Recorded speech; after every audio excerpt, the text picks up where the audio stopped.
इस साल से मेरी पीड़ा एक ही थी कि बुद्ध विहार तो बहुत बने, परंतु बुद्ध विहार चलाने के लिए अच्छे भिक्षुओं की आवश्यकता है। जब अच्छे भिक्षु ही नहीं होंगे तो अच्छे समाज का निर्माण नहीं हो सकता। समाज में अच्छे उपासकों का होना जरूरी है। जब अच्छे उपासक, शीलवान, गुणवान उपासक होंगे तो वो अच्छे अनागारिक बनेंगे। अच्छा अनागारिक बनेगा वही अच्छा श्रामणेर बनेगा, और जो अच्छा श्रामणेर बनेगा वही अच्छा भिक्षु बन करके समाज को अच्छा संदेश देगा। आज हमारे बीच में ऑल इंडिया भिक्षु महासंघ के राष्ट्रीय महासचिव भिक्षु थिरोज्योति जी हैं। एक लंबे समय से थिरोज्योति जी जुड़े हुए हैं माओवादी मुक्ति आंदोलन से। बनते जी, मुक्ति आंदोलन जो ये माओवादी महाविहार का चल रहा है, इस पर थोड़ा हमारे दर्शकों के लिए प्रकाश डालिए, क्योंकि वर्तमान में कुछ भ्रांतियाँ आ रही हैं। कुछ नए लोग जुड़े इस आंदोलन से, वो ये कह रहे हैं कि हमने इस आंदोलन को खड़ा किया है, हम इस आंदोलन के सर्वे सर्वा हैं। कहाँ सच्चाई है बनते इस पूरे मामले में? सर्वप्रथम तो मैं आपके जितने भी सदस्यगण हैं जो जुड़े हुए हैं समता आवाज़ टीवी चैनल और बोल पिचासी, तो राहुल बोल पिचासी और समता आवाज़ टीवी चैनल का विशेष धन्यवाद देना चाहूँगा, जो लंबे समय से समाज में हमारी दबी हुई आवाज़ को पहुँचाने का काम कर रहे हैं। आपने जो एक सवाल किया है उसका जवाब ये है कि आंदोलन किसी एक का नहीं है, पर आंदोलन उस व्यक्ति का जरूर हो सकता है जो सही मायने में समर्पित भावना रखते हुए आंदोलन को चलाने का काम करे। ये आंदोलन आज का नहीं है। मैंने बार बार वीडियो में कहा है, आज भी कह रहा हूँ, और सदैव जो किया है मैं वही बोलूँगा, जो मैं नहीं किया मैं उसको नहीं बोल सकता। इस आंदोलन में मेरी एंट्री 2005 में हुई। 25 फरवरी 2005 को पहला आंदोलन पूज्य भदंतानंद महाथेरो जी के सानिध्य में और भिक्षु महासंघ के द्वारा हुआ था, और सारी व्यवस्था, भोजन दान की व्यवस्था जो भी थी वो समाज के द्वारा की गई थी। 2005 में चला, 7 में यात्रा निकाली गई, 9 में रामलीला मैदान के अंदर कार्यक्रम फ्लॉप हुआ। 2015 का जो दृश्य था वो देखने लायक था, जिसमें भारत के कोने कोने से लोग आए थे और बड़े पैमाने पर जनमत इकट्ठा हुआ था। और उस जनमत के चलते हुए उस मंच पर जो उस समय के तत्कालीन जो मतलब सांसद गण थे, लगभग 12 से 14 सांसद बिना बुलाए जंतर मंत्र के मंच पर आए, और उनमें से नाना पटोले जी ने और भी सुनील गायकवाड़ जी ने, ऐसे कुछ और भी सांसद थे जिन्होंने पार्लियामेंट में आवाज़ उठाई।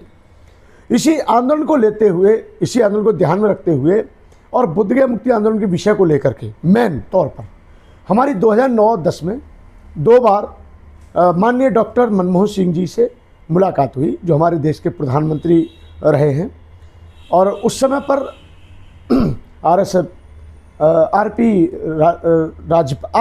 प्रवीण साहब, प्रवीण राष्ट्रपाल जी, सांसद राज्यसभा जय भवन जाटव, रामदास आठवले जी, इन सभी के होते हुए मीटिंग की गई थी। और पी चिदम्बरम, सलमान खुर्शीद, जो समय समय की सरकारें थी, केंद्रीय मंत्रीगण थे, सभी से हम भेंट करते चले गए, सभी से मुलाकातें होती गईं, और उनके द्वारा कोई ना कोई उस जो एक्ट है 1949 का, जिसकी संशोधन की मांग को लेकर के विगत वर्षों से आंदोलन कर रहे हैं हम लोग।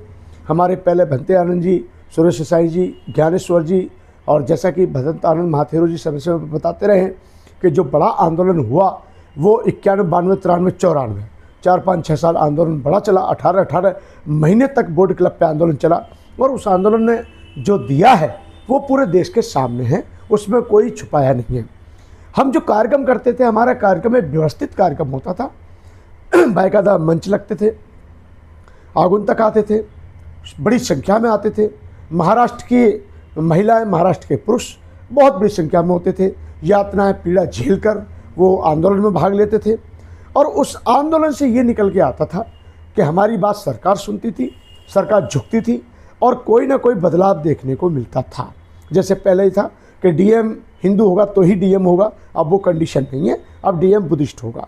पहले सेक्रेटरी हिंदू होगा, ये कंडीशन हट चुकी है, अब डीएम सेक्रेटरी बुद्धिस्ट होगा।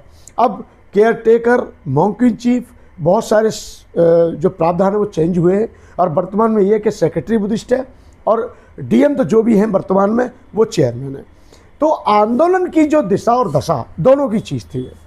तो मैंने ये महसूस किया है कि ये जो पिछले 3 महीने से आंदोलन चला, इसमें कुछ लोगों ने बहुत बड़ी बड़ी बातें कही, हमें सुनकर के हंसी आती थी कि 12 लाख बौद्ध पहुँचेंगे, 12 मई 12 लाख, 12 मई 12 लाख। मैं ये कहना चाहता हूँ, मैंने पहले भी राहुल जी के चैनल के माध्यम से और आपके चैनल के माध्यम से और भी हमारे अन्य सोशल मीडिया जो है उसके माध्यम से बार बार कहा है कि जिस दिन हमारे बिहार की जनता जागरूक हो जाएगी, जिस दिन जनता जागरूक होकर के अंधविश्वास को ठुकरा देगी, पाखंडवाद से दूर हो जाएगी, रूढ़वादी व्यवस्था को त्याग देगी और उनको एहसास हो जाएगा कि हम बौद्ध थे, हमारे पूर्वज बौद्ध थे, हमारे वंशज बौद्ध थे और हमें भी बौद्ध बनना चाहिए। जिस दिन 10 लाख बौद्ध बिहार की धरती पर बन जाएंगे, इकट्ठे हो जाएंगे, बौद्ध गया आपको उसी दिन मिल जाएगा। क्योंकि अभी तक जो बिहार सरकार पर दबाव बनना चाहिए था वो नहीं बन पाया। और बिहार सरकार आपका दबाव क्यों माने? क्योंकि ना तो उसको आपका वोट चाहिए, ना वोट बैंक चाहिए, ना लोकसभा में चाहिए, ना विधानसभा में चाहिए। तो क्षेत्रीय विधायक और क्षेत्रीय MP वो क्षेत्रीय जनता की सुनता है और मुख्यमंत्री राज्य की सुनता है। इसलिए हमारा कर्तव्य होना चाहिए कि भारत के जितने भी भिक्षु जो चाहते हैं कि बौद्ध गया मुक्त हो, बौद्ध गया मुक्त हो, तो उत्तर प्रदेश में तो हमारी यात्रा निकलती रही हैं। उत्तर प्रदेश क्रांति का गढ़ है, महाराष्ट्र क्रांति का गढ़ है, मध्य प्रदेश में भी जागरूकता है, हरियाणा में भी जागरूकता है, पंजाब के अंदर भी जागरूकता है। अब सारे देश के बौद्ध भिक्षुओं को अपने अपने बुद्ध विहार छोड़ करके सिर्फ 6 महीने बिहार के सभी ग्रामीण क्षेत्रों में जाना चाहिए और वहाँ की जनता को जागरूक करना चाहिए। मैं समझता हूँ बिहार जागरूक तो जनता जागरूक, और जनता जागरूक हमारा बुद्ध विहार हमारे पास होगा। और भी हमारी जो विरासत दबी हुई हैं, जिन पर कब्जा कर रखा है, जैसे डूंगरसौरी पर्वत का जो नाम है उसको प्रयाग पर्वत के नाम से जाना जाता था, प्रज्ञा पर्वत के नाम से जाना जाता था। ये हमें जल्दी में ही पता चला क्योंकि भगवान बुद्ध को जो प्रज्ञा का बोध हुआ वो उसी पर्वत पर हुआ था जिसको आज डूंगरसौरी के नाम से प्रसिद्ध तौर पर जाना जाता है।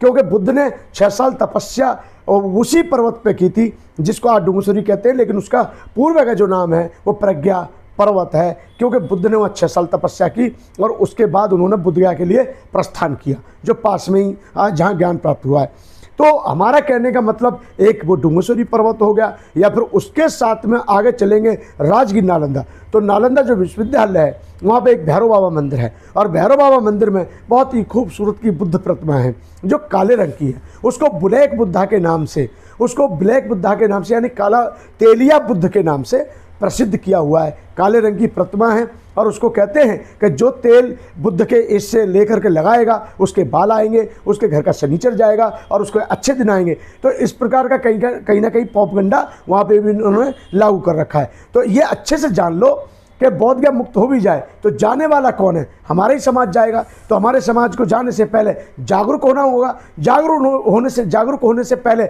उसको अंधविश्वास, अंधश्रद्धा, कर्मकांड, पाखंडवाद को पूरी तरह से त्यागना होगा। तो आज बड़ा अफसोस का विषय है कि एक देवकी नंदन ठाकुर कहते हैं कि हमें ज्ञान व्यापी जो मस्जिद की बात है ये हमें दे दो और हम 200 मस्जिद बना के दे देंगे। वो किस आधार पे कहते हैं?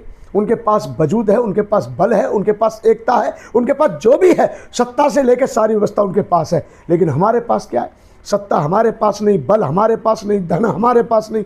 हमें तो एक बुद्ध विहार बनाने के लिए बहुत बार सोचना पड़ता है। मैंने अभी स्थायी तौर पर इंतजाम करने के लिए हमारे समाज में एक मैसेज जाता था कि भिक्षु अच्छे नहीं हैं, भिक्षु अच्छे प्रकांड पंडित होने चाहिए, विद्वान होने चाहिए, पढ़े लिखे होने चाहिए। क्या जंगल में हो जाएंगे? उसके लिए एक गुरुकुल की आवश्यकता है। हालांकि गुरुकुल शब्द हमारे इसमें नहीं है, हमारे इसमें बौद्ध भिक्षु प्रशिक्षण केंद्र कहा जाता है, श्रामणेर प्रशिक्षण केंद्र कहा जाता है। हमने 6 साल की मेहनत से, कठोर परिश्रम से, विकट परिस्थितियों का सामना करते हुए हमने आज गया के अंदर आपके चैनल के माध्यम से देशवासियों को जानकारी देना चाहता हूं कि लगभग 1.25 एकड़ ज़मीन हमने वहां पर खरीदी और प्रज्ञा भूमि ट्रस्ट के नाम से खरीदी। उस ज़मीन को खरीदने में आप लोग ताज्जुब करेंगे कि पसीने छूट गए।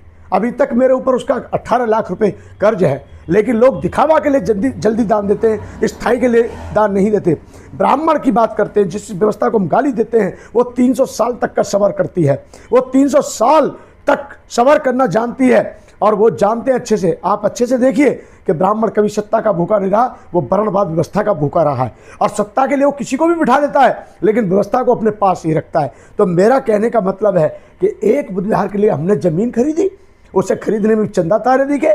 हमने सोचा कि वहाँ महाराष्ट्र के लोग, बाहर के लोग आते हैं, सभी लोग इतने संपन्न और सक्षम नहीं हैं, वो नहीं रह सकते रूम लेकर के, इसलिए गरीब लोगों के रहने के लिए वहाँ इंतजाम होगा और बाबा साहब अम्बेडकर के नाम पर भव्य अतिथि गृह बनाया जाएगा।